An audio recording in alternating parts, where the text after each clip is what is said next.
Сәлем балақай, бүгін біз сенімен көкөністермен танысамыз. Қызанақ, қияр, картоп, орақ жапырақ, бұрыш, брокколи, асқабақ, кәде, қызылша, гүлді қырыққабат, пияз, баялды, сәбіз, сарымсақ,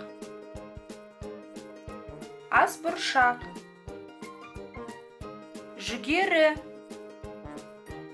қабықты бұрыш, бадана, шалқан. Балақай, біздің бірге үйренейік арнамызға жазыл және жаңа бағдарламаларымызды тамашала.